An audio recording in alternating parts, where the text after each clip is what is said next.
Assalamu alaikum. Welcome back from the ad break. You are still watching Prime Live. Now, this evening we talk to the scholar and author Zainodeen Moosa, whose recent work offers a comprehensive and insightful exploration of the Malay Muslim culture in South Africa. Now, through his detailed research and eloquent storytelling, he sheds light on the critical role of the Masjid in Islam and the significant contributions of the Malay Muslim community to the cultural landscape of South Africa. Assalamu alaikum. Jazakallah so much for joining us and welcome. Jazakallah khair. Wa alaikum salam wa rahmatullahi wa barakatuh. Now, before we actually start getting into the book itself, can you please tell us about your journey as a writer? Where did it all start? Well, it's difficult to say when it started. Yes. I think I've always been a historian at heart. So my community history has always fascinated me. And for me, the book was about capturing our community's culture, history, and the essence of resilience in a South African context. That is beautiful. Now, please tell us or maybe describe the book's, what you call the structure, including, the key chapters that we can expect. The book comprises of 24 chapters, so it's rather comprehensive. But outlining it, one looks at, when I started off, initially I just wanted to speak about the Malay Muslims in South Africa, but realized that you can't write about the Muslims or Malay Muslims in South Africa without first speaking about the masjid. And then I went back in terms of research and looked back in terms of what our Prophet, peace be upon him, did. And establishing Masjid al-Quba and obviously Masjid al-Nabawi as a place of taqwa. And throughout the Islamic history, you'll see, whenever mosques were built, it was based on taqwa. And when the Malay Muslims came to South Africa or from Malayo, Indonesia, the archipelago, when they were brought here as slaves, the first thing they tried to do was establish a masjid. So the first masjid is in Masjid al-Awwal, which is in Cape Town. And throughout history, you'll see that wherever the mosque was or wherever Muslims were, they centered around building a masjid. And so the first few chapters speaks about the role of the masjid, what it entails, what should happen in a masjid. And then later on, I start speaking about, so where do the Malay Muslims come from? Where did they originate from? And we look at what happened and how they were brought here as slaves and basically rebels in terms of, from a colonial perspective, but more freedom fighters.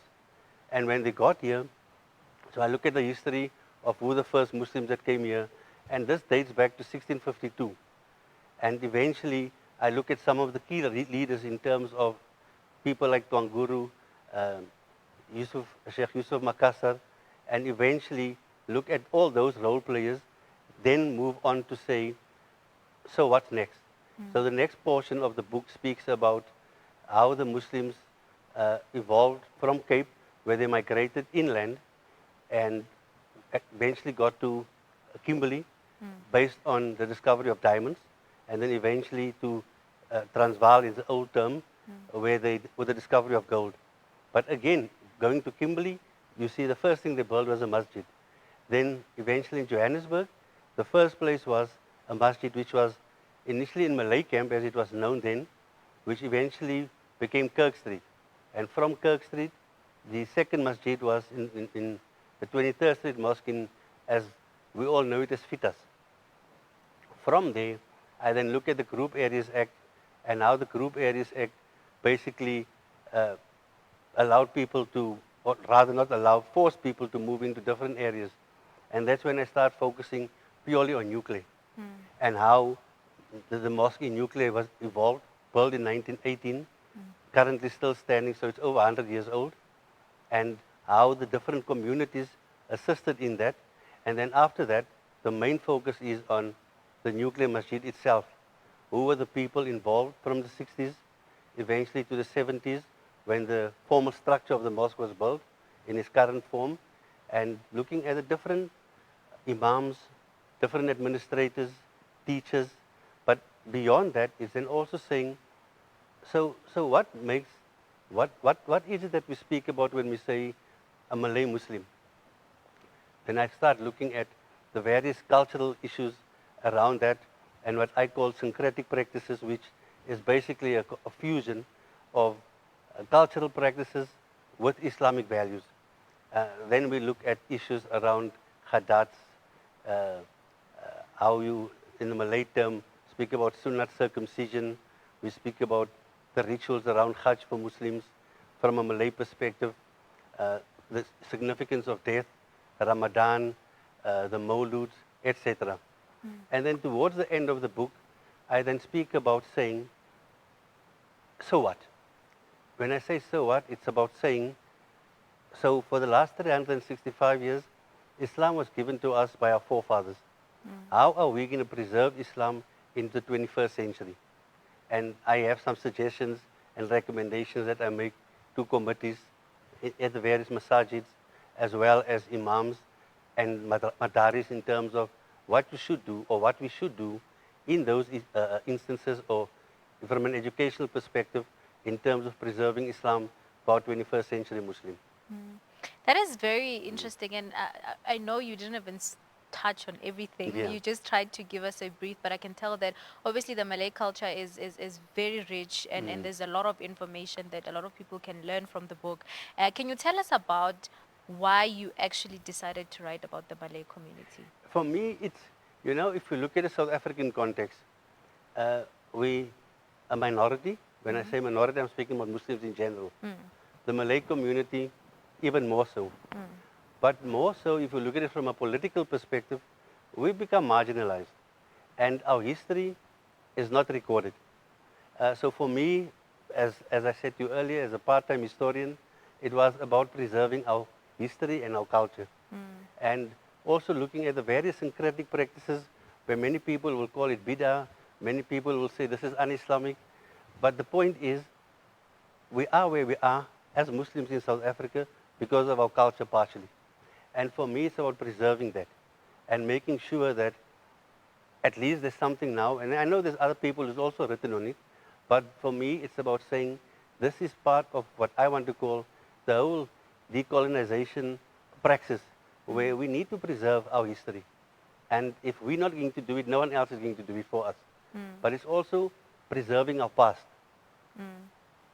That's very actually necessary, and I think especially now that we're living in times where people can easily just identify you as anything if you don't take control of your identity and know exactly what you stand for and who you are.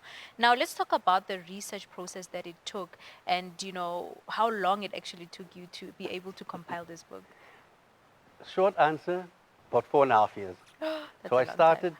just towards the end of COVID. Yeah. But this has always been a dream of mine to write a book around Islam and our Malay community. So the concept started probably about 15 years ago.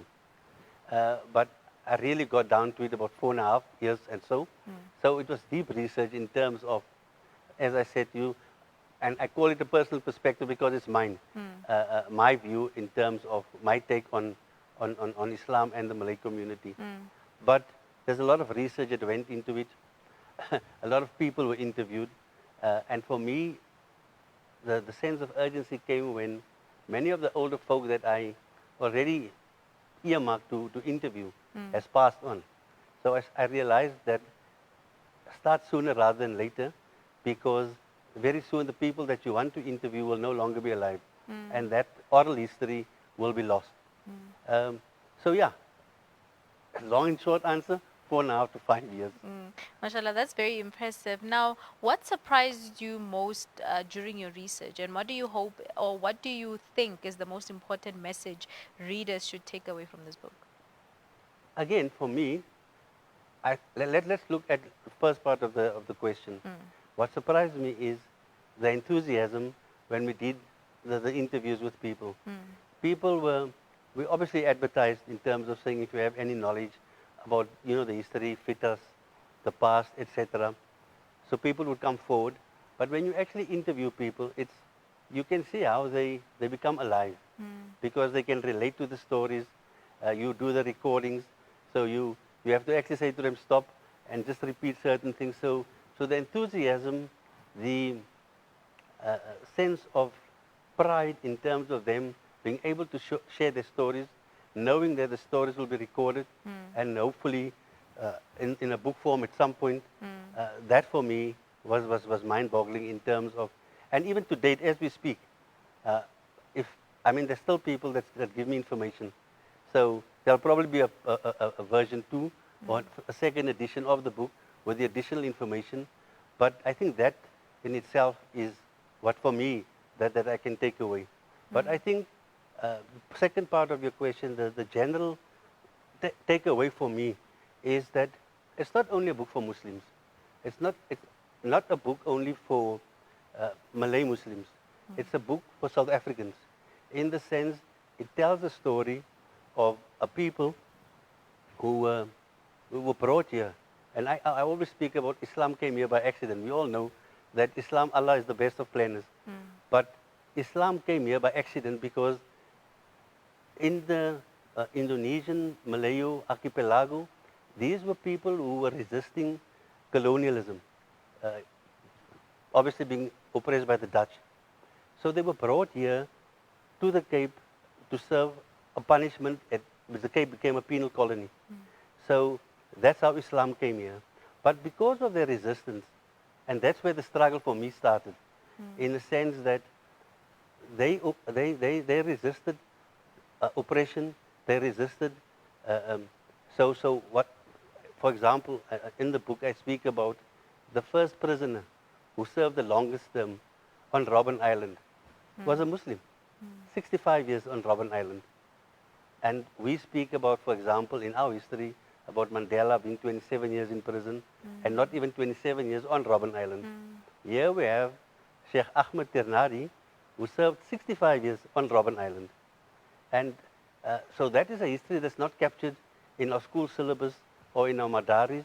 And for me, that's also part of the narrative that we need to share with our children, to say we had people that were in the struggle, people who fought socio-economic, political oppression, and trying to create a better world for us. Hence, our Islam is still, I think, strong 365 years later. I mean, that's actually very true. You touched on something that's so important, to say we speak about so many heroes and people that we learn about in school syllabus and people talk about so much, but there's so many people that are not being mentioned who also played a very critical role. And I think it's important for the youth of today and people that are coming to know they were part of that, because then it makes you embrace your culture and who you are with so much pride. But then let's talk about, the ways in which you think the history of the Malay people or Malay Muslim community in South Africa differs from other Muslim communities in South Africa and also like globally. I think we must first start from the premise that says culture in any religion is interwoven into religion. The Malay culture is unique in the sense that if I just look at you speaking about heroes, we speak about the language, for example. What differs, we speak about Afrikaans as a language, but very few people realize that Afrikaans originated through the Malayo community. That's how it started, because it was what I call a biryani of slaves that came to South Africa. We had people from Madagascar, we had people from the East Africa, we had people from Ceylon, which is currently Sri Lanka, we had people from India, we had obviously people from the Indonesian Malayo archipelago, and they had to form their own language. And that's how Afrikaans started. So that's unique also in the sense that it wasn't an Afrikaner language that was brought by the Afrikaners in 1925 as an example. It's a language that was spoken. And the other unique thing is, if you look at how they communicated, because we must understand that the slaves that were brought here were all educated, they were literate. So they were able to teach other slaves. And that's how we could spread Islam, because Islam, although it was banned, people flocked to Islam because they could get education also through Islam. And that's how many of the slaves actually became Muslims. So that's another aspect that I think is forgotten or lost in history. But I think if you want to look at it at a superficial level, we can also look at the culinary contribution that the Malays have made. I speak about the Cook Sister as an example in the book, where I say, you must remember where the Indonesian Malayan archipelago was known for its spices. And that's why the Dutch tried to colonize, because spices was in those days far more lucrative than gold. So the spices that they had and brought, for example, the koeksiste, as I said earlier, the Dutch had that sweet koeksiste, the twisted one. The Malays then brought it, and they made the spicy one. Other foods, for example, is babuti. We have faluda, which is a milk drink. There's buber, as people speak about, which is very commonly drank, especially in Ramadan. But there's so many other foods, even biryani, samosas, rotis. Those are all things that the Malays brought into our culinary palate. That's very interesting. And I want us to, talk a little bit more about how the Muslim Malay community has been affected by the country's history of apartheid and also the racial segregation that comes with it, and how they have responded to those challenges. I think, again, like I said earlier, if we look at the Malay history, one shouldn't look at it from the 60s or the 70s. It should actually go back to 1652 with the first arrival. Some historians say they arrived in 57 or 58, 1657, 1658. But be it as it may, from the outset, when the Malays came here, they were brought as slaves, but more so, that's what the history books tell us. But for me, these were resistance fighters. These were, I don't want to call them rebels, these were freedom fighters who left their countries or were forced to come here and serve as in the Cape, in terms of the Cape being a penal colony. So that's when the struggle started. But if you look at throughout the history, people who came here, or who actually encouraged other people to become Muslim, not by means of, as historians will always tell you, by the sword, but by means of your conduct, your morals, your values, etc. You go back and you look at the 1960s, you have people like Imam Harun, who became a martyr. You have in the 80s, with the UDF, huge numbers of Muslims, Malay Muslims, who were involved in the struggle, fighting resistance. You look at the first democratically elected government, where we had a huge representation. And if you look at it currently, we are a marginalized community as Muslims, where we have got no representation at all. So somewhere the narrative has changed, and for me it's about saying we have a presence, we should be heard.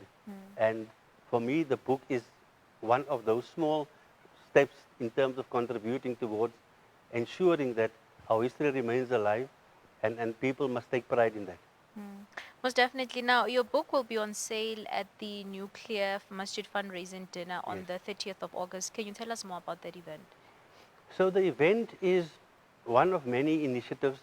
Just to give you context, so Newclare Masjid, or Newclare as a community, is socially and economically a deprived community, very impoverished. So the mosque relies on donations, etc., to sustain itself. So the dinner is one of various initiatives throughout the year that the Institute has in terms of fundraising. So the dinner is one of that. So the dinner will take place on the 30th of August. Tickets are being sold for 250 Rand a ticket. The contact person is Umar Dreyer. We can share the contact details later with you if need be. But yes, that's it. So it's also exclusive in the sense that they're only going to sell 150 tickets. The venue isn't that big.